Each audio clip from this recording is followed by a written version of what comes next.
کے بلا کسی تمہید کے اس شعر کے ساتھ میں وطن کی آبرو ہرگز لٹنے نہیں دیں گے، وطن کی آبرو ہرگز کبھی لٹنے نہیں دیں گے، محبت بھائی چارے کو کبھی مٹنے نہیں دیں گے، محبت بھائی چارے کو کبھی مٹنے نہیں دیں گے، وطن کے واسطے اقبال اپنی جان لٹا دیں گے، وطن کے واسطے اقبال اپنی جان لٹا دیں گے، کبھی سرحد پہ دشمن کو مگر گھسنے نہیں دیں گے، کبھی سرحد پہ مگر دشمن کو گھسنے نہیں دیں گے، نہ تو ایران پیارا ہے نہ تو پاکستان پیارا ہے، ہمیں تو اپنے دل و جان سے، ہمیں تو جان و دل سے اپنا ہندوستان پیارا ہے، ہمیں تو جان و دل سے اپنا ہندوستان پیارا ہے، وطن کی جو حفاظت میں لٹا دے جان و دل اپنا، وطن کی جو حفاظت میں لٹا دے دل و جان اپنا، میری نظروں میں اقبال وہ انسان پیارا ہے۔ اس شعر کے ساتھ میں ہندوستان کے مائناز خطیب حضرت مولانا عبداللہ سالم صاحب چترویدی دامت برکاتہ عالیہ اپنے مواعظ حسنہ سے ہمیں اور آپ کو مستفیض فرمائے۔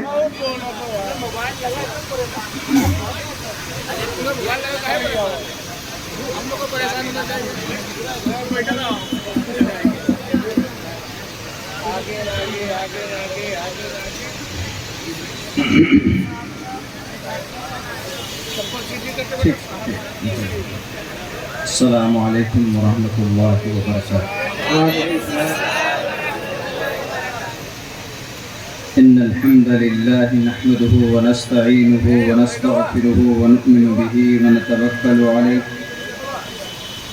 ونعوذ باللہ من شرور انفسنا ومن سیئات اعمالنا من يهده الله فلا مضل له ومن يضلله فلا هادي له ونشهد أن لا إله إلا الله وحده لا شريك له ونشهد أن سيدنا ومولانا محمدا عبده ورسوله أما بعد فأعوذ بالله من الشيطان الرجيم بسم الله الرحمن الرحيم ولا تهنوا ولا تحزنوا وأنتم الأعلون إن كنتم مؤمنين وقال الله تبارك وتعالى في القرآن المجيد واعتصموا بحبل الله جميعا صدق الله العظيم. All praise and thanks are Allah's, the Lord of the Alameen, mankind, jinn and all that exists. You honor only the truly judge. The day of recompense, it means the day of resurrection. You alone we worship, you alone we ask for help each and everything. Guide us right path to the straight way. O my Lord, expand me my grace, it is my task for me. Remove the impediment from my speech so they may understand what I say.